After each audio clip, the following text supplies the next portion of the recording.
Hey friend, okay, are you thinking about starting a podcast? Maybe it's a dream of yours and you've never told someone, or maybe it's on your goals list to finish before the end of the year or something to start next year, or maybe you already started it and you're within your first few episodes.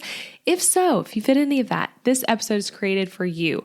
I've hosted this podcast for 5.5 years now, 289 episodes created. I still cannot believe it's been that many. And I've showed up mainly every week since then, of 5.5 years with a new episode, just skipping some for holiday weeks mainly. So I know a thing or two I'd say about podcasting. And when I was thinking of the concept for this episode, I thought, okay, if I were able to sit down with a new podcast creator or someone who's wanting to start a podcast, and I just get to share three things, just three things to keep it short, keep it a short conversation, three things I'd want to tell you.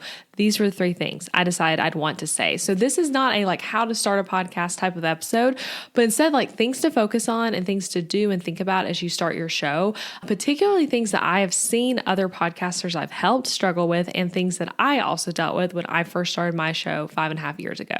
Again, these tips also apply if you're in the early stages of your show or if you are just in the I'm thinking about starting one, but not really sure yet.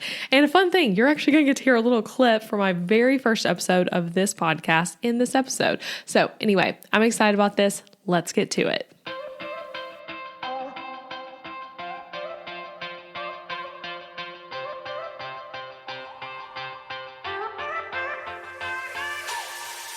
Hey guys, I'm Elizabeth McCravey, an online educator for entrepreneurs, website designer, wife, boy mom, and your host for the Breakthrough Brand podcast, the show that's all about pulling back the curtain on how to actually build a successful business.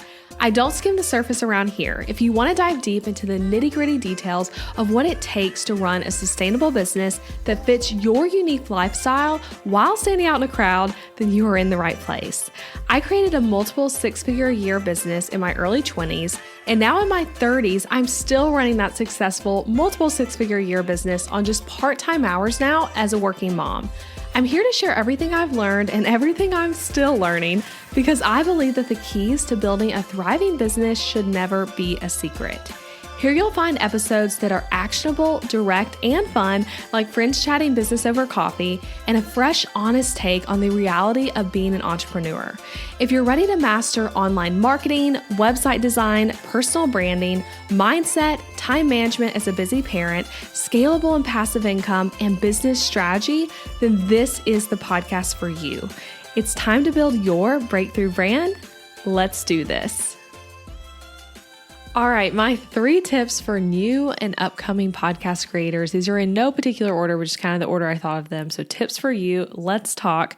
Get you ready for starting your podcast. So first tip, invest in good audio quality. So this is a mistake I see way too many new podcasters make. And what happens is you think, I don't want to invest money in equipment if this thing doesn't take off. Or, I'll buy my mic after I get through my first 10 or so episodes. Or maybe you're like, I'm so confused. I'm bootstrapping this thing so much that the tech side's really overwhelming. Maybe you feel drawn towards creating content, but the tech feels scary. So you're like, I'm just going to wait. I'm going to just record a few episodes. I'm comfortable with my AirPods. I'm comfortable with my headphones that plug into my laptop, or just using my laptop speaker that feels like it's fine, right? It works for your Zoom meetings.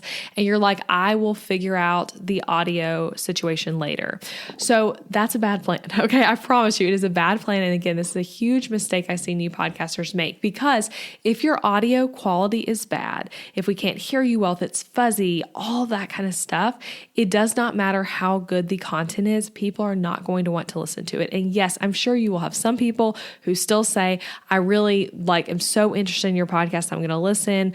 They want to support you. Maybe the content is so compelling, and I hope it is. They listen anyway. But generally speaking, especially when we talk about growing your podcast from cold, a cold audience that sees oh, that title sounds awesome. So excited. I'd love to learn that. And if they click play and your audio sounds terrible, or maybe it's an interview where the interviewer has a nice podcast mic, but then you don't, and then the audio levels are all off, things like that, people are going to give up on your content and not listen to it. And so then it's like you're essentially shooting yourself in the foot before you even get started, because now you're going to struggle to grow your podcast, which is the thing you were saying you would buy a mic after you did, right? You'll do it after you get to this many subscribers or through this many first episodes or whatever it is. So I just think some people have a false perception that podcast equipment is really expensive and confusing to use.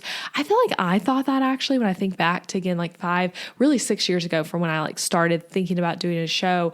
I'm not, despite being a designer and loving technology, I'm not really a great with tech type of person.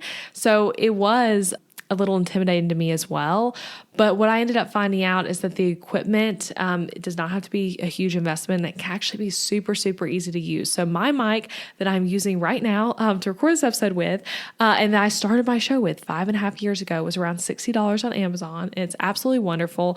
And my whole equipment setup, including like my headphones I use to listen to myself while I'm recording, the cover for my mic, an extra thing to plug into my laptop, all of it is less than $100, more like around $90. You can actually get my exact mic, a link to it, an explanation, all the tools I use at elizabethmccravey.com/record. It's an absolutely free guide where I walk you through picking out podcast equipment, podcast hosting, recording, all of it. So you can just like, again, invest in good audio quality from the beginning and not end up feeling like, once you get your show going that you're like, oh, I need to go re-record that episode because it wasn't very good.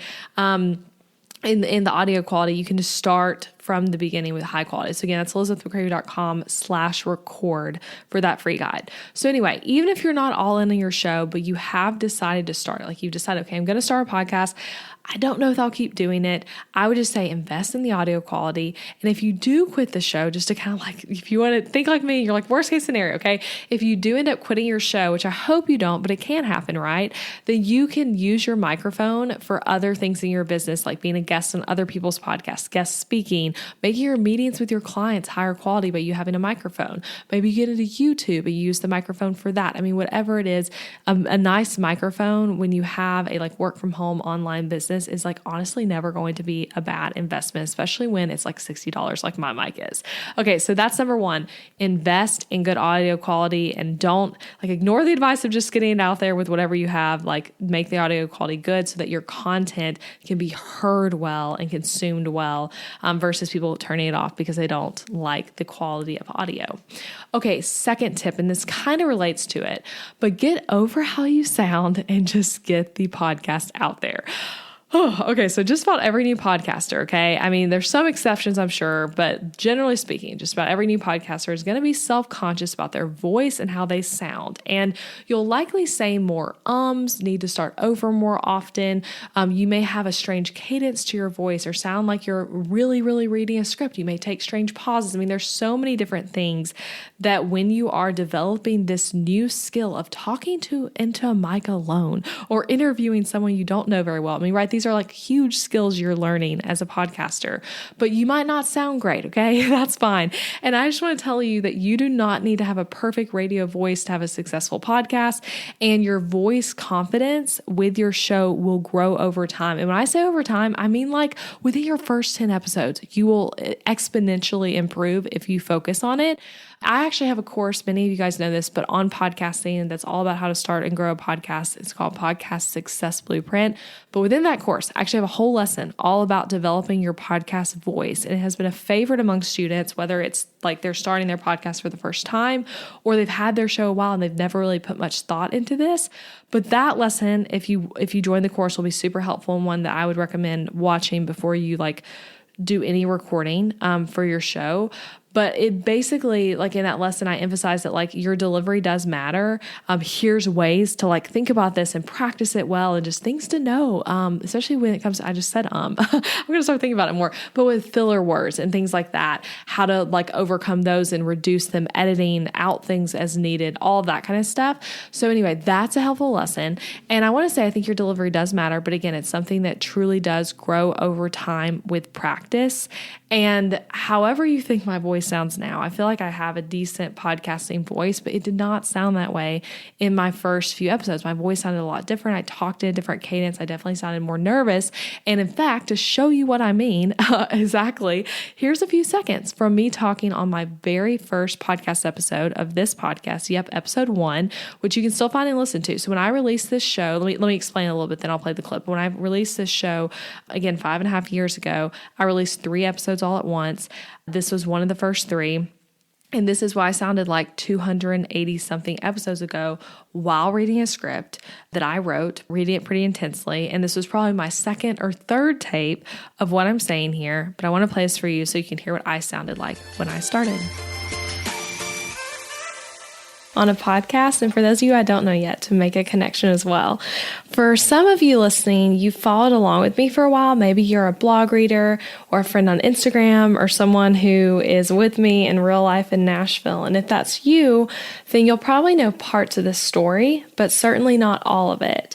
Because today I'm sharing my business story really in a way I've never shared it before. So there's something here for you too, even if you're already familiar with it. And I'm making a point throughout to give plenty of tips and tactical takeaways in addition to just telling my business story.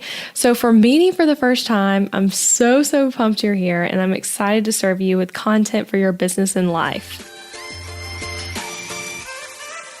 Okay, so that's the clip. Hope you enjoyed that. And now I know I also sound younger there in addition to like maybe less confident and things like that. And so you can totally go back and hear that whole episode too if you'd like, episode 1 of the podcast. But something, that I've seen podcasters do, and I was tempted to do with my first episodes, is record and re-record and re-record and re-record their first few episodes over and over again, and then over-edit them and stress over them forever, and then never launch because you're being like super perfectionist about how it sounds. And I get it, right? Like it's quite vulnerable, especially if your episodes are solo like my first 3 were, to put yourself out there like that of you just talking into a mic about something, especially like that first episode of mine, right? Like it was intimidating putting myself out there, sharing my business story, just talking into a mic alone. So it all makes sense, right? Just know that your feelings are valid and feeling like you need to redo it and you want it to sound a certain way and things like that. But I just want to encourage you to get it out there and know that like you likely won't love how you sound in your first few episodes. And that's okay. Maybe you'll love parts of it. Maybe there'll be a part where you're like, oh, I say way too many times and I stutter and I don't like the way I phrase that. Oh, I wish I would have said that sentence just slightly different, right? You might kind of have some of those feelings. You might make mistakes and that's okay. Just get it out there and know that you are going to improve so much with practice. And this is an incredible skill you're working on through podcasting. Working on podcasting is going to grow you in other ways of your business as well. I'm more confident in other aspects of my work and personal life even because of this podcast and working on this skill of speaking on a podcast. Another thing that kind of ties into this tip that I just want to throw out there as you think about starting your show, I recommend launching with 3 episodes at once, ideally, to get people some content to binge all at once, but also not so much that it feels like overwhelming to them. I found that 3 is the like perfect amount of episodes, right? Like three topics, 3 episodes that are all different topics, maybe even different lengths a little bit to give your audience some different things to try to listen to. And a little bonus tip with that of like the 3 episodes, record episode number 1 last. So when you think about recording these first 3, maybe you're even recording 4 at once, right? Maybe you're recording the first 3 and then the one for the second week your show airs, whatever it is. Episode 1 gets recorded last. And the reason I find this is helpful is because episode 1 often feels the most intimidating. It is often your personal story to some extent, which is harder to record and might feel a little more challenging than a more tips-based episode or an interview with someone else and things like that. So do that last and then release them all 3 together and still make episode 1 like number 1 of the podcast. You know, episode 1, 2, you're saying things like, welcome to my show. This is my podcast. I hope you enjoy it and all that, and just kind of feel weird. So get your feet wet by recording the other ones first and then do episode 1 last. And my final tip, which is more mindset-y than practical, but do podcasting your way with your unique spin, perspective, and voice. Let me explain. I know that might sound cheesy or you might feel like you don't even need to hear this one, but trust me, you need this advice because this is a really hard thing about podcasting. So you are likely starting a podcast as someone who enjoys listening to podcasts. I know I was like that. I was a huge podcast listener of all different genres and different niches before starting my show. And I just want to encourage you, in order to really develop your own unique perspective and podcast voice, to consider stopping listening or reducing listening of whatever shows that are within your exact niche, at least a little bit as you're starting your show, or even maybe longer term. And I think this will give you more confidence in what you have to say and your ability to podcast and your unique perspective and not be influenced by what other people are saying. So for me, as a business podcast, and someone who listened to other business podcasts, I really honestly don't listen to much business podcasts anymore. I do for people who are not directly as similar to my show, but generally speaking, I listen to a lot more other types of podcasts, like faith-based ones, parenting, and things like that. Right now, I've kind of been my jam, but less business stuff. I still listen to some voices, but not many, and definitely not any that are crazy similar to my show. And so I would recommend that same thing for you, whatever your niche is. So obviously, if your niche is not business, then you don't think about that with business like I was, and maybe that's not a bothering point for you, but I know that was helpful for me, just to know that my content, the questions I would ask when I was interviewing someone, all of that was just coming from me, and the ideas were just coming from me and what I was experiencing in my own business. And I think that ultimately made my podcast stronger from the very beginning, because it gives you less thoughts in your mind on what everyone else is saying in the space, and leaves you just what you're learning, who you're wanting to interview, and all of that kind of thing. Second thing with this tip, don't make a podcast that's just like everyone else's. Everyone else in your niche, everyone else in general, whatever. I know that's going to probably for you make you think of some things as I say that, right? But don't be afraid to deliver your unique perspective, okay? Something you may have never thought about. Maybe you've been told this, maybe you haven't, but podcasting is a personal brand business by default. People are coming to hear you as a person, or you interview people as a person, and your personal brand matters. And even if the rest of your business is not a personal brand business, your podcast is, okay? It is you talking, you interviewing, you speaking your own thoughts, whatever it is. And it's a very unique and intimate audio in that people are carrying you around with them while they're working out, while they're going on a walk, while they're unloading the dishwasher, shopping for groceries, driving, all this, listening to you talk. So I'm just saying, interview the way you want. Share your thoughts on things you want to share, and don't feel like your content has to be the same as everyone else's. Some people believe that podcasting is oversaturated and it's not a good idea to start a podcast. I'm going to tell you it's totally not oversaturated. There is still room for your show. You can quote me on that.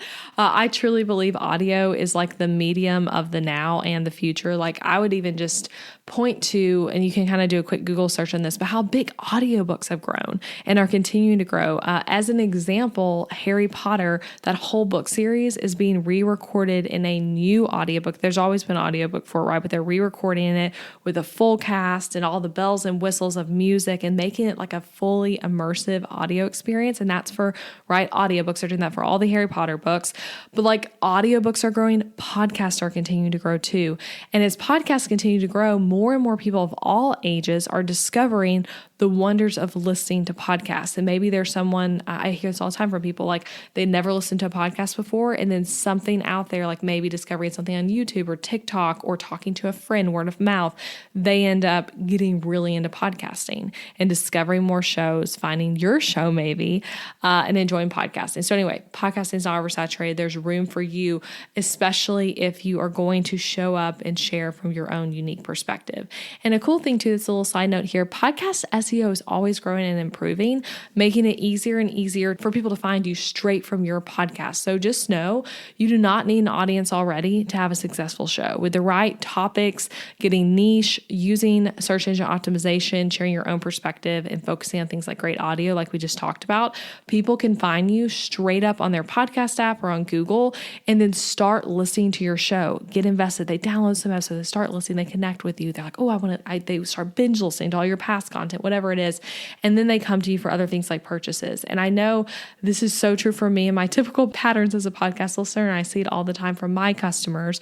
So many people find me directly from the show and then continue listening to the podcast and then ultimately do something like buy my courses or website templates. So anyway, those are my tips. Went off on a few tangents there, but I so hope this was helpful to you as a new or upcoming podcaster. So I also want to share, just to remind you, go to elizabethmccravy.com/record to get that free podcast equipment guide. And also, if you want help and support and guidance and just a course to take you step by step through the process of starting your own podcast, you need to join Podcast Success Blueprint. You can get the information on that in the show notes or at elizabethmccravy.com/PSB. I share tips like what I just talked to you about in this episode and so much more. I mean, it truly is A to Z of getting your show off the ground. And then not only getting it launched, but also making quality content, being a good interviewer, recording great solo episodes, monetizing your podcast through things like ads and promoting your own content, how to market your show well. I mean, we go over so many incredible things in this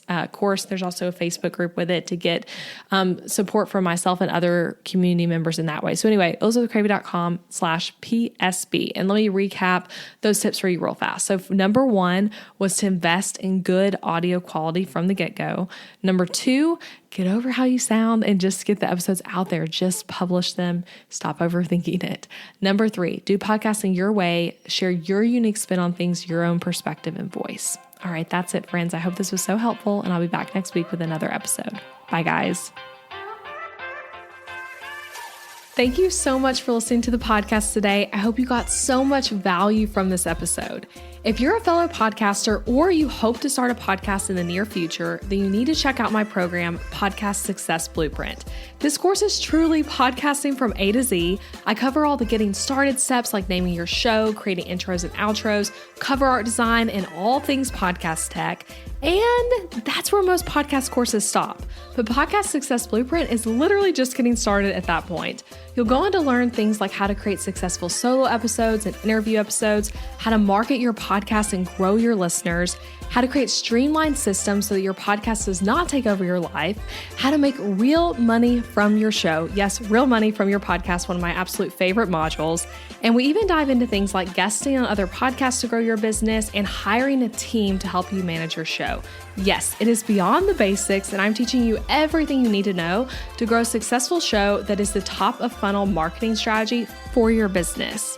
Head to elizabethmccravy.com/PSB, short for Podcast Success Blueprint, to get all the details and join this incredible program. I hope I can help you in this program as you build your podcast and market your business. All right, that's it, friends. I cannot wait to connect with you again next week. Bye for now.